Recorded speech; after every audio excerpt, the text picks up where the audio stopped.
মই তোমাক এটা আমোদজনক সাঁথৰ দিওঁ আহা। কোন প্ৰকাৰৰ সংখ্যা ব্যৱহাৰ কৰি জীৱন চক্ৰৰ সময় নিৰ্ধাৰণ কৰে? আধুনিক পৰ্দাবোৰে নিৰ্ধাৰণ কৰে আৰু নিৰ্মাতাসকলে তেওঁলোকৰ সামগ্ৰীবোৰৰ পৰা পৰিত্ৰাণ পায়। এনে সংখ্যাৰ এই ব্যৱহাৰবোৰ আধুনিক গণনামূলক সুৰক্ষাৰ আধাৰ হোৱাৰ তুলনাত হেতা।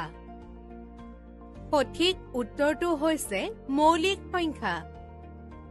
হয়, আমি সেইবোৰ প্ৰতিদিনে ব্যৱহাৰ কৰোঁ আৰু সেইবোৰ আমাৰ সমাজৰ এক গুৰুত্বপূৰ্ণ অংশ।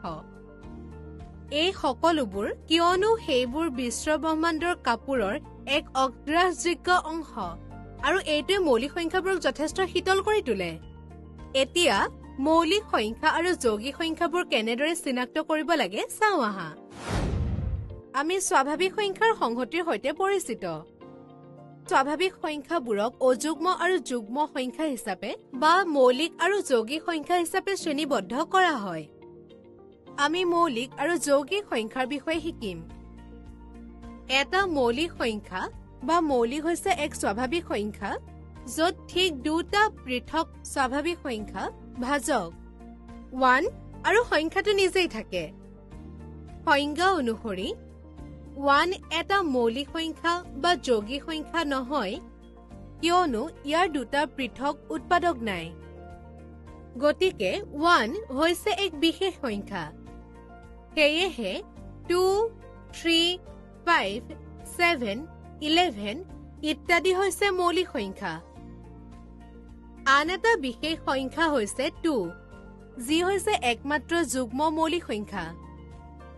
1ৰ বাহিৰে আন এটা উৎপাদক থকা সংখ্যা এটা যৌগিক সংখ্যা বুলি কোৱা হয়। উদাহৰণস্বৰূপে 4, 6, 8, 9, 10, 12 ইত্যাদি হৈছে যৌগিক সংখ্যা। এতিয়া আমি 1ৰ পৰা 100ৰ ভিতৰত মৌলিক সংখ্যাবিলাক বিচাৰো আহা। আমি সংখ্যাবোৰৰ চাৰিওফালে এটা বৃত্ত ৰাখো যিবোৰ 2 দ্বাৰা বিভাজ্য হয় 2ৰ বাহিৰে। বাকী থকা সংখ্যাবোৰৰ পৰা আমি সেই সংখ্যাবোৰৰ চাৰিওফালে এটা বৰ্গ ৰাখিছো যিবোৰ 3 দ্বাৰা বিভাজ্য 3ৰ বাহিৰে। বাকী থকা সংখ্যাবোৰৰ ভিতৰত আমি 5ৰ বাহিৰে 5ৰ দ্বাৰা বিভাজ্য সংখ্যাবোৰত অব্লিক সংখ্যাটো ৰাখিছো। অৱশেষত বাকী থকা সংখ্যাবোৰৰ মাজৰ পৰা 7ৰ বাহিৰে 7ৰ দ্বাৰা বিভাজ্য সংখ্যাবোৰত ক্ৰছ এটা ৰাখা। বিশেষ নম্বৰ 1 উপেক্ষা কৰা কিয়নো ই মৌলিক বা যৌগিক নহয়। অৰ্থাৎ 2, 3, 5, 7, 11, 13, 17 ইত্যাদি এইবোৰ হৈছে 1ৰ পৰা 100ৰ ভিতৰত মৌলিক সংখ্যা। সেয়েহে দুটা অংকৰ সংখ্যা এটা মৌলিক নে যৌগিক নিৰ্ধাৰণ কৰিবলৈ আমি পৰীক্ষা কৰিব লাগিব যে ই 2, 3, 5 আৰু 7ৰ দ্বাৰা যিকোনো এটাৰ দ্বাৰা বিভাজ্য হয় নে নহয়। যদি ই বিভাজ্য নহয় তেন্তে ই এটা মৌলিক সংখ্যা, অন্যথা ই এক যৌগিক সংখ্যা। উদাহৰণস্বৰূপে 54 2ৰ দ্বাৰা বিভাজ্য, সেয়েহে ই যৌগিক। 81 3ৰ দ্বাৰা বিভাজ্য, সেয়েহে ই যৌগিক। 97 2, 3, 5 আৰু 7ৰ দ্বাৰা বিভাজ্য নহয়, সেয়েহে ই এটা মৌলিক সংখ্যা।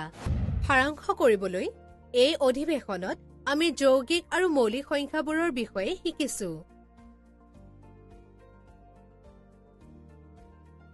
আমি মৌলিক সংখ্যাবিলাক বিচাৰি উলিওৱাৰ পদ্ধতিও বুজি পাইছো। আৰু এতিয়া আমি সংখ্যাবোৰক মৌলিক বা যৌগিক সংখ্যা হিচাপে সহজে শ্ৰেণীবদ্ধ কৰিব পাৰো। উৎপাদকৰ সংখ্যাৰ ওপৰত ভিত্তি কৰি সংখ্যাটো মৌলিক নে অমৌলিক গম পোৱাৰ বেলেগ উপায় আছে নেকি? তুমি সহমৌলিক সংখ্যা কি জানানে? সংখ্যাৰ বিষয়ে অধিক শিকি উত্তৰবিলাক বিচাৰিবলৈ আমাৰ আহিবলগীয়া ভিডিঅ'বোৰ চোৱা।